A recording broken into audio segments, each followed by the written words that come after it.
एक छोटे से गांव में सुबोध अपनी पत्नी सुधा के साथ रहता था। सुधा प्रेग्नेंट थी। जल्दी ही दोनों माता पिता बनने वाले थे, इसलिए दोनों बहुत खुश थे। सुबोध सुधा का बहुत अच्छी तरह ध्यान रखता था। सुबोध के परिवार में उसकी बूढ़ी माँ और बड़े भैया भाभी सब साथ साथ रहते थे।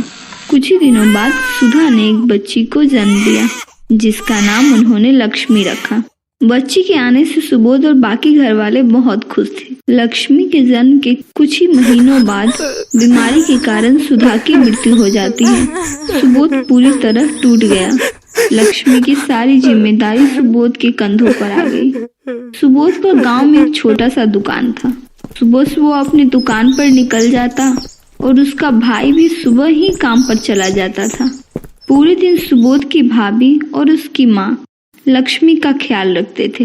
इसी तरह समय बीतता गया। कुछ सालों बाद लक्ष्मी थोड़ी बड़ी हो गई। पिता ने गांव के ही एक छोटे से स्कूल में लक्ष्मी का एडमिशन करवा दिया। अब वह लक्ष्मी को स्कूल छोड़ता, उसके बाद दुकान खोलता। कुछ सालों बाद जब लक्ष्मी थोड़ी समझदार हो गई तो वो पढ़ाई के साथ साथ घर और दुकान दोनों में अपने पापा की मदद करने लगी। सुबोध भी उसे कभी माँ की कमी महसूस नहीं होने देता। स्कूल से आने के बाद वो सारा दिन दुकान पर ही अपने पिता के साथ रहती और शाम को साथ साथ घर जाते। लक्ष्मी अपने क्लास की बहुत होशियार स्टूडेंट थी, इसलिए सभी टीचर्स उसकी तारीफ करते। अपने पिता की गैर हाजिरी में वो दुकान का भी काम बहुत अच्छे से करती, इसलिए ग्राहक भी उसकी तारीफ करते। यह सब देखकर सुबोध बहुत खुश होता। देखते ही देखते लक्ष्मी ने बहुत अच्छे मार्क्स के साथ अपनी स्कूल की पढ़ाई पूरी कर ली। अच्छे मार्क्स आने की वजह से उसे बहुत अच्छे कॉलेज से ऑफर आने लगे। इसके लिए लक्ष्मी को घर से दूर बड़े शहर में जाकर रहना पड़ता, लेकिन उसके गांव और घर के लोग बहुत पुराने विचार वाले थे। वे लोग कभी इस बात के लिए तैयार नहीं होते। लक्ष्मी को ये सब पता था, इसलिए उसने कभी भी इस बारे में किसी से बात नहीं की। एक दिन रास्ते में सुबोध को लक्ष्मी के स्कूल की एक टीचर मिलती है। सुबोध को देखकर टीचर ने उससे पूछा, लक्ष्मी अब किस कॉलेज में एडमिशन ले रही है?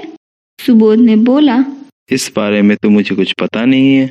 तभी टीचर ने बोला, लक्ष्मी बहुत होनहार बच्ची है, शहर के किसी अच्छे स्कूल में उसका एडमिशन करवाना ताकि वो आगे की पढ़ाई पूरी कर सके। इतना कहकर दोनों वहां से चले गए। घर पहुंचकर सुबोध लक्ष्मी से इस बारे में बात करता है और बोलता है, तुम्हें शहर के कॉलेज में एडमिशन लेना है क्या? किस चीज की पढ़ाई करनी है? इस पर लक्ष्मी बोलती है, हाँ मुझे आगे की पढ़ाई करनी है और मुझे इलेक्ट्रिकल इंजीनियर बनना है। हमारे गांव में भी अक्सर बिजली की समस्या होती है, तो मैं अपने गांव के लिए भी कुछ करना चाहती हूँ, लेकिन आप लोग कभी बाहर भेजने के लिए राजी नहीं होंगे, इसलिए कभी बताया नहीं। इस पर सुबोध बोलता है, तुम चिंता मत करो, मैं सबको मना लूंगा। लक्ष्मी भी खुशी खुशी एक अच्छा कॉलेज देखकर एडमिशन ले लेती है। जब घर वालों को इसकी जानकारी होती है तब सभी बहुत नाराज होते हैं। लक्ष्मी की दादी बोलती है, इतनी बड़ी लड़की घर से दूर जाएगी, अगर कुछ ऊंच नीच हो गई तो कौन जिम्मेदार होगा? उसके बाद सुबोध के बड़े भाई बोलते हैं, हमारे घर से इस गांव से कोई भी लड़की ऐसे पढ़ने अकेले शहर नहीं गई है, ये भी नहीं जाएगी। जाने कैसे कैसे लोग होंगे वहाँ। अगर कुछ गलत हुआ तो हमारे खानदान का नाम खराब हो जाएगा। उसकी भाभी बोलती है, कैसे रहेगी वहाँ अकेली बच्ची? अब तो हमें अच्छा सा लड़का देखकर इसकी शादी कर देनी चाहिए। लक्ष्मी सबकी बात सुनकर उदास हो जाती है। तभी सुबोध बोलता है, मैं आप सबकी चिंता समझता हूँ, लेकिन मैं ये भी जानता हूँ कि लक्ष्मी बहुत होनहार और समझदार बच्ची है। कुछ भी गलत नहीं होगा, हमें उसे एक मौका देना चाहिए। कुछ ही समय की बात है, उसके बाद ये हमारे साथ ही रहेगी। सभी वहाँ से नाराज होकर चले जाते हैं। सुबोध बोलता है, तुम चिंता मत करो, मैं इन सबको समझा दूंगा। तुम बस मन लगाकर पढ़ाई करना और यहाँ की चिंता बिल्कुल मत करना। सुबह सुबह सभी लोगों का आशीर्वाद लेकर लक्ष्मी शहर के लिए निकल जाती है। यहाँ बेटी को बस में बैठाने के बाद सुबोध भी अपने दुकान की तरफ निकल जाता है, लेकिन दिन भर उसे लक्ष्मी की याद आ रही होती है। धीरे धीरे समय बीतता गया। अब सुबोध भी अपने आप को संभाल लेता है और अच्छे से काम करने लगता है। देखते ही देखते 4 साल बीत गए। वहाँ लक्ष्मी की भी इंजीनियरिंग कंप्लीट हो गई होती है।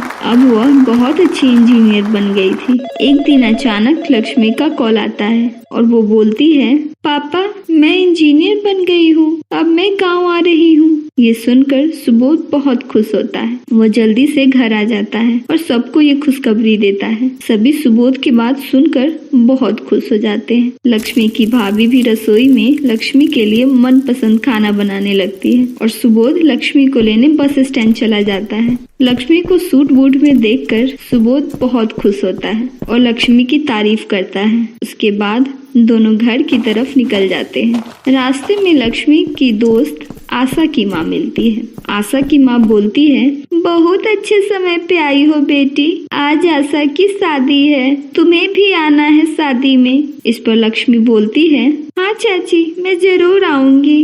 लक्ष्मी को घर पर देखकर सभी बहुत खुश होते हैं। बहुत दिनों बाद सब साथ खाना खाते हैं और ढेर सारी बातें करते हैं। शाम को सभी शादी में जाने के लिए तैयार होने लगते हैं, लेकिन जाने में थोड़ी लेट हो जाती है। वहाँ पहुँचते ही सभी ने देखा चारों तरफ अंधेरा है, सारी सजावट की लाइट बंद है। तभी लक्ष्मी जाकर आशा के पापा से पूछती है, मनु चाचा क्या हुआ, शादी के दिन सारी लाइट क्यों बंद है? इस पर मनु चाचा बोलते हैं, क्या बताऊं बेटी, पता नहीं मिस्त्री ने कैसी लाइट लगाई थी, सारे तार जल गए हैं और आसपास कोई मिस्त्री भी नहीं है। रामू को भेजा है मिस्त्री लाने, लेकिन पता नहीं कब तक आएगा। बारात भी पहुंचने वाली है, उनके सामने हमारी क्या इज्जत रहेगी। इतना कहकर वो उदास हो जाते हैं। तभी लक्ष्मी बोलती है, आप लोग चिंता मत करो, मैं देखती हूँ क्या दिक्कत है। सभी आश्चर्य से लक्ष्मी को देखने लगते हैं और बोलते हैं, तुमसे नहीं होगा बेटी, रहने दो। इस पर लक्ष्मी मुस्कुराती है और लाइट की कनेक्शन को ठीक करने लगती है। थोड़ी ही देर में लाइट वापस जलने लगता है।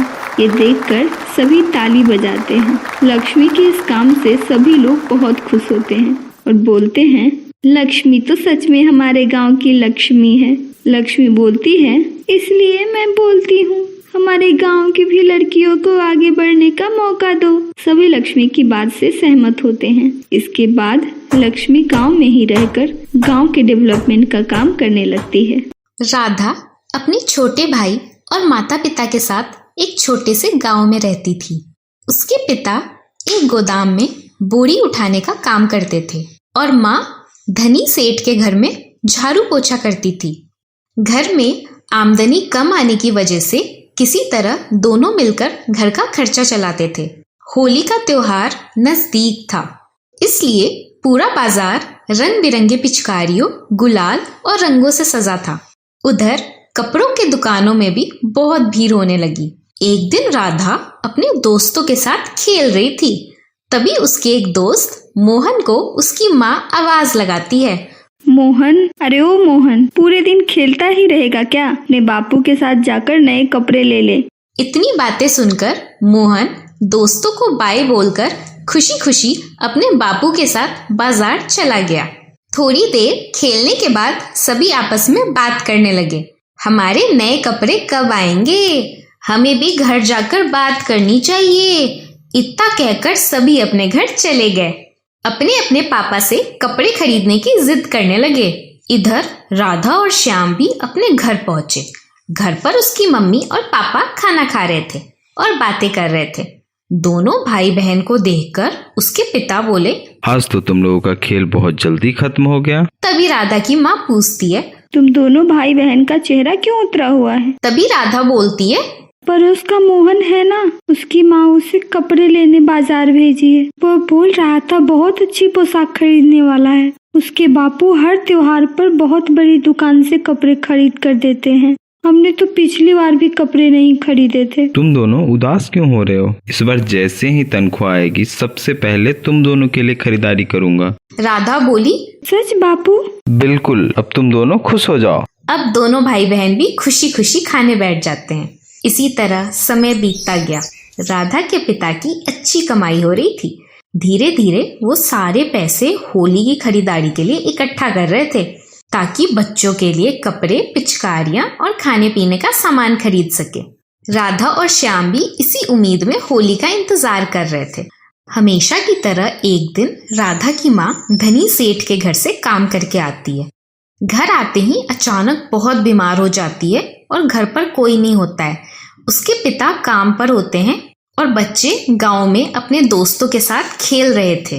तभी अचानक गांव की एक औरत उससे मिलने आती है और उसे सोता देखकर बोलती है, अरे क्या हुआ राधा की माँ, दिन में सो रही हो? कुछ तबीयत ठीक नहीं लग रही है, सांसें फूल रही है। जब गांव की औरत ने उसे छुआ तो उसका पूरा शरीर गर्म था। अरे तेरा तो पूरा शरीर तप रहा है, इतनी बीमार हो और घर में कोई नहीं है, कहाँ गए सब? राधा के बापू काम पर गए हैं, राधा और श्याम अपने दोस्तों के साथ खेल रहे होंगे। एक काम कर दो, किसी को भेज कर बच्चों को बुला दो। उसने बच्चों को बुलाने के लिए अपने बेटे रामू को भेजा। रामू ने जाते ही राधा और श्याम से बोला, तुम्हारी माँ बहुत बीमार है, अभी घर पर बुला रही है। दोनों जल्दी जल्दी घर गए। माँ को बीमार देखकर राधा वहीं रुक गई और श्याम को बोला, बापू को बुलाकर ले आओ। दोनों माँ बेटी आपस में बातें कर रहे थे। तभी श्याम और उसके पिताजी घर पहुंच गए। अपने पत्नी की ये हालत देखकर उन्होंने राधा से बोला, तुम दोनों भाई बहन घर पर ही रहो, मैं तुम्हारी माँ को अस्पताल लेकर जा रहा हूँ। अस्पताल पहुंचते ही डॉक्टर ने राधा की माँ का इलाज किया और कुछ दवाइयाँ दी और दोबारा कुछ दिन बाद आने को कहा। उसके बाद दोनों घर पहुंचे तो देखा दोनों भाई बहन उदास होकर बैठे थे। राधा के बापू ने दोनों भाई बहन को बोला, ज्यादा घबराने की बात नहीं है, डॉक्टर ने दवाइयाँ दी है, तुम्हारी माँ जल्दी ही ठीक हो जाएगी। अब अगली सुबह काम पर जाने से पहले राधा और श्याम को उसके पिताजी ने बोला, माँ का अच्छे से ख्याल रखना, मैं काम पर जा रहा हूँ। और बच्चों को समझाकर चले गए। इधर बच्चे भी दिन भर माँ का ख्याल रखा और खेलने भी नहीं गए। शाम को जब राधा के पिता घर आए तो सबको ठीक देखकर खुश हुए। रात में सबके सोने के बाद राधा के पिता बोलते हैं, बस एक दिन रह गए हैं होली में, क्या सोचा था और क्या हो गया। वादा किया था बच्चों को कि इस बार नए कपड़े दिलाऊंगा, लेकिन जो भी पैसे रखे थे सारे दवाइयों और हॉस्पिटल में खर्च हो गए। अब मैं बच्चों को क्या जवाब दूंगा। उसकी पत्नी बोली, कोई बात नहीं, हम कल बच्चों से बात कर लेंगे। हमारे बच्चे बहुत समझदार हैं, वो हमारी बातें जरूर समझेंगे। देखते ही देखते होली का दिन भी आ गया। राधा के पिता उदास होकर बोले, मैं तुम लोगों के लिए कपड़े नहीं खरीद पाया। इसमें आपकी क्या गलती बापू, इलाज में पैसे खत्म हो गए। कोई बात नहीं, हम अगली होली पर कपड़े ले लेंगे। पिता राधा की बात सुनकर बहुत खुश हुए और बोले, चलो जो पैसे बचे हैं उससे रंग, गुलाल और पिचकारी खरीद लाते हैं और खाने का भी सामान ले लेंगे ताकि पकवान बन सके। श्याम और उसके पिता जैसे ही बाजार जाने के लिए तैयार होते हैं वैसे ही धनी सेठ का ड्राइवर उसके घर पहुंच जाता है। राधा की माँ बोलती है, अरे ड्राइवर बाबू, आप यहाँ कैसे? तब ड्राइवर बोला, मालकिन को जैसे ही पता लगा कि तुम बीमार हो, कुछ दिनों से काम पर भी नहीं आ रही थी, इसलिए वो त्योहार के दिन कुछ कमी न रह जाए, इसलिए तुम सबके लिए नए कपड़े और कुछ पैसे भिजवाए हैं, जिससे तुम भी अपनी होली खुशी खुशी मना सकते हो। ये सुनकर सब बहुत खुश हुए। राधा की माँ से बोला, आप मालकिन को हमारी तरफ से धन्यवाद बोला, हमारी खुशी दुगनी हो गई। अब नए कपड़े देखकर बच्चे भी बहुत खुश हुए। सबने नए कपड़े पहनकर बहुत सारे अच्छे अच्छे पकवान खाए और बहुत खुशी के साथ होली मनाई। अगर आपको वीडियो अच्छा लगा तो वीडियो को लाइक करें और चैनल को सब्सक्राइब कर दें।